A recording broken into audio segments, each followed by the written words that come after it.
నమస్తే, welcome to Suman TV Warangal.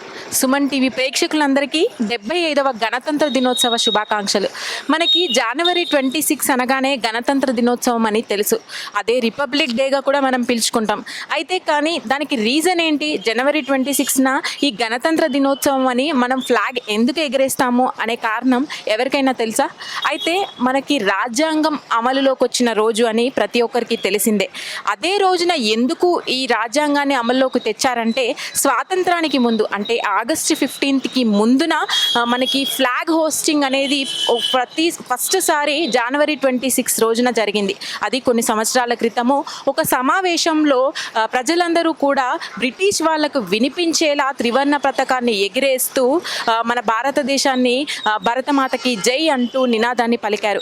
అయితే ఆ జనవరి 26ని పురస్కరించుకొని మనకి 1949 నవంబర్ 26నే రాజ్యాంగం రాసినప్పటికీ 1950 జనవరి 26వ రోజు వరకు ఆగి ఆ రోజున మనకి ఈ రాజ్యాంగాన్ని అమల్లోకి తీసుకొచ్చారు. ఎందుకంటే మొదటిసారి ఈ ఫ్లాగ్ హోస్టింగ్ అనేది గుర్తుండిపోవాలి అనే ఉద్దేశంతో జనవరి 26న ఈ రిపబ్లిక్ డే సందర్భంగా ఫ్లాగ్ హోస్టింగ్ అనేది జరుపుతూ వస్తున్నారు. అయితే ఇది ఇప్పుడున్న యూత్కి ఎంతమందికి తెలుసు? అయితే మనం ఇప్పుడు ఈ రోజున హనంకొండ సర్కిల్లో ఉన్నామండి. ఇక్కడ కొంతమంది అడిగి తెలుసుకుందాం, వారిని అడిగి యూత్ని కానీ ఇక్కడ ఉన్న వారిని అందరినీ కూడా అడిగే ప్రయత్నం చేద్దాం. అసలు జనవరి 26 అంటే ఏంటి, వాళ్ళకి ఎంతవరకు తెలుసు అనేది తెలుసుకునే ప్రయత్నం చేద్దాం రండి. ఇక్కడ మనతో పాటు కొంతమంది యూత్ ఉన్నారు, వాళ్ళని అడిగి తెలుసుకుందాం. అంటే చెప్పండి, మీ పేరు? Rishita. Rishita, what is republic Day? Republic Day. On the Republic Day, we have received our freedom from our Constitution. From the day of the Constitution, we Indians, we don't have any restrictions like which are harsh towards us. We are so happy, so lucky towards our politicians and national leaders who helped to make our lives easy, better, smoother. And thank you to all the national leaders who helped us to survive our life very smoothly. Very good. Republic day అని తెలుగులో ఏమంటారు? స్వాతంత్ర దినోత్సవం. Very nice. What is republic day? Okay, first of all, happy Republic Day to all.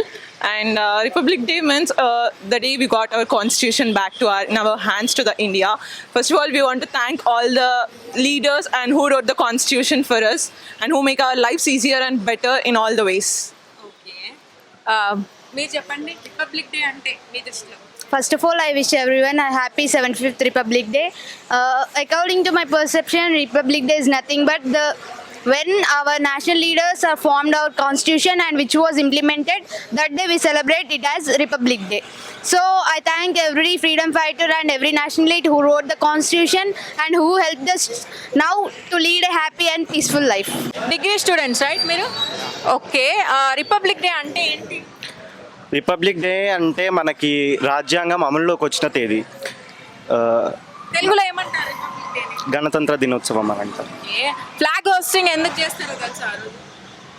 మన దేశం ఉన్నతమైంది అని అందరికీ తెలిసే విధంగా మనం ఫ్లాగ్ హాయిస్టింగ్ అనేది చేసుకుంటూ ఉంటాం ప్రతి year. Okay okay, thank you. మీ దృష్టిలో? నా దృష్టిలో గణతంత్ర దినోత్సవం ఫ్లాగ్ హోస్టింగ్ ఎందుకు చేస్తారంటే, ఆ రోజు మన కష్టం వల్ల మనకు ఫ్రీడమ్ వచ్చి మన రాజ్యాంగం మనం రాసుకోవడం ఆ రోజు జరిగింది కాబట్టి దానికి గుర్తుగా మనందరం ఒక రెస్పెక్ట్తోని ఒక సింబల్ లాగా ఫ్లాగ్ హోస్టింగ్ అనేది చేస్తాం. రాజ్యాంగాన్ని ఎంతమంది రచించారో తెలుసా? కమిటీ ఆఫ్ మెంబర్స్ రచించారని తెలుసు. Very nice. అందులో president of the committee B R Ambedkar. అది బాబు రాజేంద్ర ప్రసాద్ గారు వాళ్ళు ఏమంటారు ఆధ్వర్యంలో క్రియేట్ చేయబడిన కమిటీ. ఓకే, జనవరి 26 రోజునే రాజ్యాంగం రాశారంట. Yes, sir. No, it was already written on 26th November 1949, but it was established, matlab, came into force on 26th January. Okay okay, తెలుగులో ఏమంటారు జనవరి 26? గణతంత్ర దినోత్సవం. గణతంత్ర దినోత్సవం. రైట్, కష్టపడ్డాం మస్తు. వాట్ ఈస్ రిపబ్లిక్ డే తెలుసా మీకు? రిపబ్లిక్ డే అంటే ఏంటి? తెలుగులో ఏమంటారు? రిపబ్లిక్ డే అనేది కొత్త లాస్ని ఇన్వెంట్ చేసింది మనకు ఆ రోజు. కాన్స్టిట్యూషన్ ఇది అమెరికన్ కాన్స్టిట్యూషన్, ఆస్ట్రేలియన్ కాన్స్టిట్యూషన్ నుంచి మన లాస్ వాళ్ళ లాస్ కొంచెం మర్జ్ చేసుకొని మంచిగా నీట్గా మనకు కావాల్సినట్టు లాస్ క్రియేట్ చేస్తారు. ఓకే, తెలుగులో ఏమంటారు రిపబ్లిక్ డేని? రిపబ్లిక్ డే నాకు అంత కరెక్ట్ మర్చిపోయినావా నాకు కరెక్ట్గా తెలియరాదు. రిపబ్లిక్ డే అంటే ఏంటి? తెలీదు. తెలీదు, మర్చిపోయినాను, గుర్తులేదు. ఓకేనా? తెలుగులో ఏమంటారో తెలుసా? నో. నీకు మా గణతంత్ర దినోత్సవం. గణతంత్ర దినోత్సవం రోజు ఏం జరుపుకుంటాం మనం, అంటే ఎందుకు జరుపుకుంటాం? స్వాతంత్రం వచ్చిందా? రిపబ్లిక్ డే అంటారు, తెలుగులో ఏమంటారు? దినోత్సవం అనుకుంటా. ఏదో దినోత్సవం, అది ఏ దినోత్సవం? ఏమో నాకు తెలియదు, అందుకే ఇక్కడ నాకు తెలియదు అనే దినోత్సవమా? That's it. What is republic day తెలుగులో? ఇప్పుడే కొంచెం ఆగండి, స్క్రిప్ట్ ప్రిపేర్ అవుతావా? Prepare అవుతా. గూగుల్ క్రోమ్ లో చూసి ప్రిపేర్ అవుతావా? ఇట్రారా ఇంకా వద్దు happy republic day. Thank you. Wish you the same. తెలుగులో ఏమంటారు ఐడియా ఉందా? గణతంత్ర దినోత్సవం అంటారు. గణతంత్ర దినోత్సవం ఎందుకు చేస్తారు చెప్పండి? ఎందుకంటే ఎందుకంటే అదే మీకు గణతంత్ర దినోత్సవ శుభాకాంక్షలు. సేమ్ టు యూ అమ్మా. అసలు జనవరి 26 అంటే మీ ఉద్దేశంలో ఏంటి? స్వతంత్రం వచ్చిన తర్వాత మనకు స్వతంత్రం రాలేదు కానీ దాని గురించి కూడా మన పోరాట యోధులు ప్రాణాలు అర్పించి సంపాదించుకున్నదే రిపబ్లిక్ డే. గణతంత్ర దినోత్సవం అనేది హక్కులను మనం వాళ్ళు సంపాదించిందని మనం అనుభవిస్తాను. అయితే మనకి ఈ గణతంత్ర దినోత్సవం అంటే పూర్వకాలంలో మీ ఇప్పుడు ఏం జరుపుకునేవాళ్ళు, ఇప్పుడు ఏం జరుపుకుంటున్నారు, ఎంత తేడా వచ్చిందంటారు? మార్పు వచ్చింది కానీ అప్పుడు విశ్వాసంగా చేసేది ఇప్పుడు ప్రగల్భాలు అన్నిటి కొరకే చేస్తాను కానీ ఇది మనస్ఫూర్తిగానైతే నిర్వహించడం అయితే జరగట్లేదు. ప్రజలకు కూడా న్యాయం జరగటం లేదు. అంటే మనకు అప్పుడు రాజ్యాంగంలో హక్కులని కేటాయించారు కదా, ఆ హక్కులు ఎంతవరకు ఉపయోగించుకుంటున్నారంటారు ప్రజలు? రాజ్యాంగ హక్కులు సాధించింది కానీ అది మళ్ళా ప్రజల చేతుల ఎన్నుకోబడిన వారి చేతుల్నే పడింది, వెళ్ళిపోయింది. కాకపోతే వారి దయాదాక్షాన్యాల మీదనే వాళ్ళకు అవసరం ఉన్న నాడు ఇచ్చిన దాన్నే మనం పొందటం జరుగుతుంది. మిగతాదంతా స్వార్థపరులు వాళ్ళే అనుభవిస్తారు, అది మనకైతే రాలేదు. Happy republic day. Republic day తెలుగులో ఏమంటారు తెలుసా మీకు? గణతంత్ర దినోత్సవం. గణతంత్ర దినోత్సవాన్ని ఎందుకు జరుపుకుంటారు ఐడియా ఉందా? రాజ్యాంగం రాసిండు doctor Ambedkar. Nice. Okay, happy republic day again. Thank you.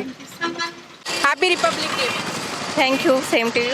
Republic day అంటే మీ ఉద్దేశం ఏంటండి? మనకు రాజ్యాంగం వచ్చిన రోజు, అంటే లిఖితంగా రాజ్యాంగం అమలులోకి వచ్చిన రోజు. రాజ్యాంగాన్ని ఎంతవరకు ఇప్పుడు ఉన్న ప్రజలు గుర్తించి ఉపయోగించుకుంటున్నారంట? రాజ్యాంగంలో ఉన్న వాటిని అందరూ వినియోగించుకోవట్లేదు. లిఖితంగా ఉన్న వాటిలో రాజ్యాంగంలో రాసిన వాటిని ప్రజలందరూ సద్వినియోగం చేసుకోవడం లేదు. Hello, happy republic day. Happy republic day. Republic day అంటే ఏంటి మీ ఉద్దేశంలో? చెప్పురా. అంటే ఈ రోజు ఏంటి రిపబ్లిక్ డే? రిపబ్లిక్ డే ఏంటి అంటే అంటే మనకి ఆగస్ట్ 15కి మనకు ఇండిపెండెన్స్ డే. ఎందుకంటే మనకు ఫ్రీడమ్ వచ్చింది కాబట్టి ఇండిపెండెన్స్ డే చేసుకుంటాం. ఈ రిపబ్లిక్ డే ఎందుకంటే మనకు ఇండియన్ కాన్స్టిట్యూషన్లో మనకి డాక్టర్ బిఆర్ అంబేద్కర్ రాసిన దాని గురించి, మనకు ప్రతి ఒక్కరికి ఈక్వల్ రైట్స్ గురించి రిపబ్లిక్ డే రోజు 26 జనవరి 1950 అనుకుంటా, 1950కి మనకి రిపబ్లిక్ డే అనేది చేశారు. హ్యాపీ రిపబ్లిక్ డే, గణతంత్ర దినోత్సవ శుభాకాంక్షలు. Thank you. మీకు చెప్పాడు కదా, వాడు చెప్పాడు కదా బ్రో. అంతే, కాపీ పేస్ట్ చేసుకోవాలా? ఫార్వర్డ్ చేస్తాం కదా, అట్లే అనుకో. సరే కదా, మనం ఇంక క్వశ్చన్ వేసుకుందాం. మనం చెప్పండి. రాజ్యాంగాన్ని ఎంతమంది రచించారు? ఒకరే రచించారు. 2 ఏళ్ళ పాటు. ఆయన తెలుసు, ఒకరు రచించారు. 2 years. ఎన్ని మంత్స్? అంటే 6 months 46 days maybe. ఎంతమంది అని అడిగాను. బిఆర్ అంబేద్కర్ అరే ఫస్ట్ బ్యాచ్లు ఉన్నాయి, ఆ బ్యాచ్ల కింద సబ్ బ్యాచ్లు ఉంటాయి అన్నట్టు. Juniors, seniors. ఇప్పుడు ఎట్లా అంటే మెయిన్ ఎట్లా అంటే టీచర్స్ ఉంటారు కదా, టీచర్ మీద ప్రిన్సిపాల్ ఎట్లనో అట్లా ఒకళ్ళు బై స్టెప్ ఒకళ్ళు ఇంకొకళ్ళు ఉంటారు. మొత్తానికి కంప్లీట్ చేసి మొత్తానికి అందరు కలిసి కంప్లీట్ చేసి అంటే 1947 ఆగస్ట్ 15 రోజున మనకు స్వతంత్రం వస్తే 1950 జనవరి 26 వరకు కంప్లీట్ చేసినట్టు. అంటే అట్లని కాదు, ముందే కంప్లీట్ అయిపోయింది కానీ వాళ్ళు అమలు చేసింది ఈ రోజు అన్నట్టు. అదే ఈ రోజు ఎందుకు? ఆ రోజుకే అయిపోయింది కాబట్టి అయిపోలే, ముందు రోజు అయిపోయింది కానీ వాళ్ళు అమలు చేసింది కొద్దిగా అట్లా నైట్ అయితే మార్నింగ్ వరకు అట్లా చేసి నైట్ అంతా కూర్చుని బాగా సమీక్ష సమావేశాలు జరిగి అంటే అందరు అన్ని ఓకే ఉన్నాయా, అన్ని కరెక్ట్ పెట్టిల్లని చేసుకొని ఇప్పుడు ఎంతవరకు యూజ్ చేసుకుంటున్నారు మరి? ఇంతవరకు అని అంటే అందరికీ అది చూస్తున్నాం కదా బయట. ఫండమెంటల్ రైట్స్ ఎడ్యుకేషన్ సంబంధించి మాక్సిమం ఆ రైట్స్ కంటే ఎక్కువ ఎవరికి కూడా ఏం తెలియదు రైట్స్ తెలియదు నాలెడ్జ్ లేదు. ఎందుకంటే ఇట్స్ సబ్జెక్ట్ కూడా ఎక్కడ తెలియదు కదా. ఇక్కడ మన స్కూల్స్లో కానీ కాలేజ్లో కానీ సబ్జెక్ట్ ఎక్కడ అది లైక్ లేకపోతే ఎవరికి అర్థం కావట్లేదు అది ఎక్కడ ఏంటిది అనేది.